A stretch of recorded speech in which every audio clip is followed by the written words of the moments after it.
Hello, beautiful people of the internet. My name is Nick Cuenca, and I'm going to bring you a nice little deck tech brought to you by the good people at thehyperloops.com. That is thehyperloops.com. Today we're going to talk about a deck that I think is very underrated, and I like to call it Young Thugs because they stab people, and it's a lot of fun.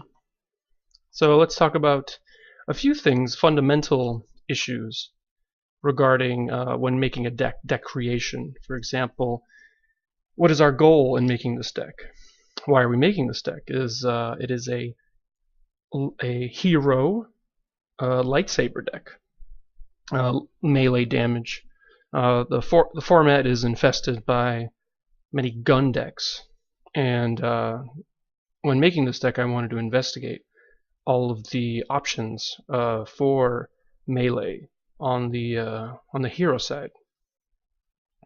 So I had played Elite Qui-Gon, Elite Rey, and that proved to be, had some nice things going for it. Riposte is a very good card, but I felt it was kind of slow. This deck right here is a lot faster. It deals crazy amounts of damage very quickly, and it's because of the Padawan's dice are very, very good, very strong dice. I'd say one of the best dice in the game, and the ability is nuts, just making certain cards that I'll talk about later even better. The downside of the Padawan is obviously it is very squishy with 7 HP, but you have a lot of cards that can help you extend the life of a Padawan. Rey's dice are generally not great, but because the Padawan's dice have 3 melee sides, you're generally the +2, you're really happy to see it. And her ability is actually very good in this deck. Late game, when you've already suited up your Padawans, and then you start giving her force powers. The battlefield that we've chosen here is the Starship Graveyard. And I wanted a battlefield. Originally I tried out Armory, and the issue with Armory is that it incentivizes your opponent to claim faster.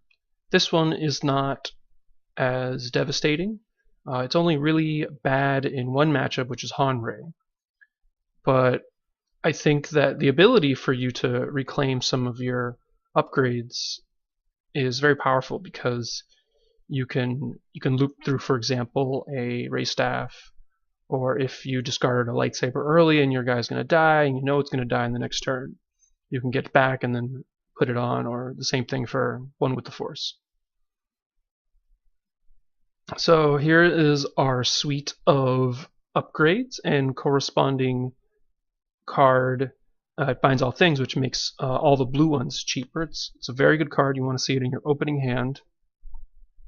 It's enough said about that card. Force Training is a card that is good on Rey, and you usually want to put it on Rey. And yeah, there's nothing really much to say about this card, except that it is a card that if you have weapons in your opening hand, you probably want to mulligan it, because it really is just for the late game, and it works really nicely with It Binds All Things. Force Throw is a card that you generally don't want to see in your opening hand. There are certain matchups, like Hyperloop decks, where you will keep the Force Throw because it is incredibly powerful to roll out your Rey against them to stop their loop, because if you roll out a Force Throw, you hit the special, they have to loop again, and generally you can do enough damage to them quickly. Lightsaber is really good in this deck because it costs 2 because of the Padawan's ability. You want to keep a lightsaber in your opening hand, along with Ray Staff, which is absolutely one of the best cards in the deck. I'd say it's actually one of my favorite cards. I wouldn't say it's the best card, but it's my favorite card. A lot of times I will play Ray Staff in the late game on Rey because I want to have a lot of base damage to make her modified sides better, and especially if I have a lightsaber, I would want to do that. Luke Skywalker's lightsaber is really good. It's the issue with it is obviously it doesn't redeploy like the other lightsaber, but it makes up with having higher higher buff on the melee side, and the two shields are very good. And I love the special; it's very flexible. I use the shields a lot because you can generally go later than a lot of your opponents, and just keeping your characters alive is a very valuable thing. And One with the Force, one of the reasons why you want to be playing a hero, it's a very powerful card. Right before your character dies, you just want to put this on it, roll it out, because what the rule is, if you roll out One with the Force and your character dies, then it will become a support. Your die will still be in the pool. You can use it, get it back on the support, use it again. Very, very powerful. These are the events, and one of the issues that the mono blue has is that there aren't that many viable options. But I really like all these cards actually. I think there's only really two flex slots that I have decided on, which are the dodge and the mind trick. These cards are expensive late game mitigation. Dodge being a metagame call because of the Jango Fett decks. It is awkward because they can roll out, hit a bunch of damage, and then they just resolve it before you can dodge. But generally, just don't get too greedy with it. And if they roll badly, they re-roll, then you get them the dodge. It's nasty. Mind trick is just I really like it more than most people, I believe, because it's just solid. It's good value if you have a lot of money, and this deck tends to have a lot of money in the late game. The gameplay of the deck is you want to put upgrades in the early game. Then once you have upgraded enough, you then want to have mitigation and tricks for your opponent. Willpower is a card that I initially did not like, but the more I played with it, the more I found it was very, very strong. It lets you get by shields, which are very prevalent, and it allows you. The heal is very relevant also. So it's definitely a card that is, without question, should be in the deck. Flank is a card that I like a lot. In this deck, it's actually not as good in his other decks because you want to roll out. And if you're playing against a three character deck, what will happen is that you will then have less ready characters. But it's still a very, very good card. I wouldn't consider cutting it in this current pool of cards that we have, but maybe with Spirit it becomes less good. But it's just a very solid card, especially against the two character decks like the Vader Raiders and the Dooku Kylo decks. It's very good in those matchups. Close Quarter Assault is a card that I don't know if most people have in their list, but it is really good. It effectively disrupts your opponent's plans. A lot of people don't play around it, and you can the fact that it costs 0. This deck does not have. I think this is actually the only card that costs 0 in the deck. So having something that you can do for 0 is, I think, important. I think the card pool right now doesn't allow for a lot of the zeros to be played in it. But yes, it's definitely a card that I would not cut. It's very powerful, and if it's not going to be good, you just discard to reroll. Force Misdirection is a very high upside card. When you're playing melee mirrors, it's obviously just insane. It is a bit awkward when dealing against No Mercy decks, because sometimes if they have 2 resources, you might be forced to misdirect, and that might not feel good, but it's better than just dying to their No Mercy. So be careful of that. It's a little play tip. Deflect is one of the best cards in the format based on the metagame, and even a lot of the blue decks have range sides on their cards, and you can just, if that wouldn't, you can just mitigate them and do a damage, and it's a very similar to willpower in that, but it's even just better because you can do it when when your guys are untapped. Very, very excellent card. Use the Force is a card I hated on, but the more I played with the deck, the better it's become. It's very good against hero decks because they don't have access to He Doesn't Like You. It can be kind of a blowout when they have no resources and you use the Force and then He Doesn't Like You. I generally play those spots where if it's not too bad to use the Force and lose the resource, then I just make them have it, because it's the earlier in the game it happens, the less of a blowout it could be. And a lot of times people are gonna want to use their He Doesn't Like You to a good advantage, and it's always generally going to be very good against you. Defensive Stance is a very solid card. I experimented with not playing it, but the pool is just small and it's great. One of the issues is that On the Hunt is a card that people play, and so is Intimidate, and that feels very bad when any of those things happen to your defensive stance, because it's just bad tempo. But if you can play it conservatively, it generally does good work.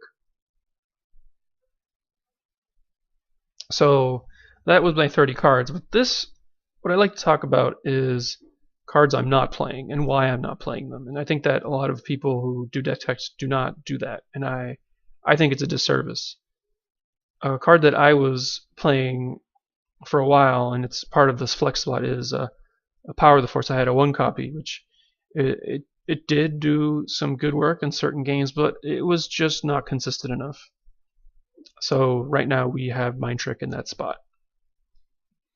All In is again another card like that, where it has some high upside, it has some burst potential, but again it is inconsistent. Awakening is not as necessary in this deck because the Padawan dice are very good at helping Rey resolve her modified sides. Noble Sacrifice I did try. In the games I played, it never came up, so I just decided to cut it because the other cards are generally more consistent. I've seen some people play a Holdout Blaster just as sort of like a cheat play with Rey, and I gotta say I don't really like it because the modified side doesn't do anything, the pay side for 2 isn't great, and the redeploy doesn't generally matter. Most games that play out, your Rey is the first is the last person surviving, and that's what you want to put it on, so that doesn't come up very much. Comlink is a card that I actually could be the slot for the Mind Trick, but it's awkward when it's 2 mana. A lot of time, if you had 2 resource upgrades, it would be better, but you don't want to be replacing a lightsaber with a comlink. But I think it is definitely a card to consider.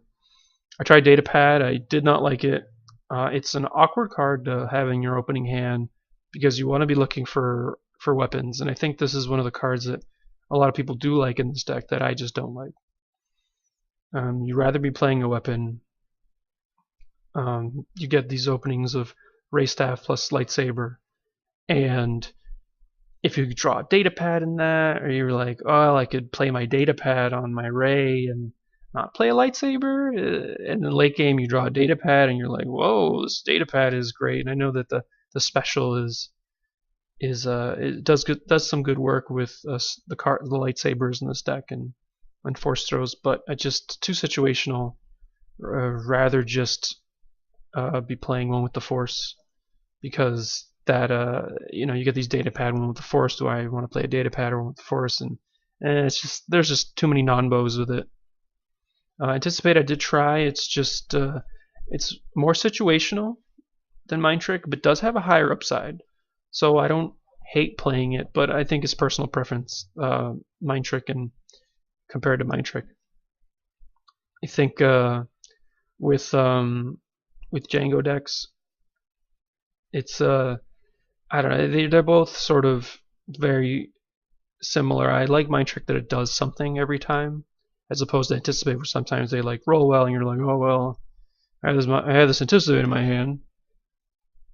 So yeah, so we have the Jedi robes, which I tried. It's just shields are nice, but again, just the way the playing out of the deck works out is you want to be using weapons first on your Padawans, and then you want to progress to more upgrades later. So if you get an opening of say Jedi robes and weapon, you're gonna go for weapons, and then later on, that means in later turns you would want to play Jedi robes, but then it just gives you one shield, and that's not good. It's definitely a card that's really good in Qui-Gon Rey, but in this deck, not so much. So there you have it. If you have any questions or comments about how I did this video, please let me know. Please like this video, follow us, and just go to the hyperloops.com. If you have a second, we're doing a lot of content. We're going to try to do consistent content. We definitely will be doing consistent content. And I hope you enjoyed this video, and may the Force be with you.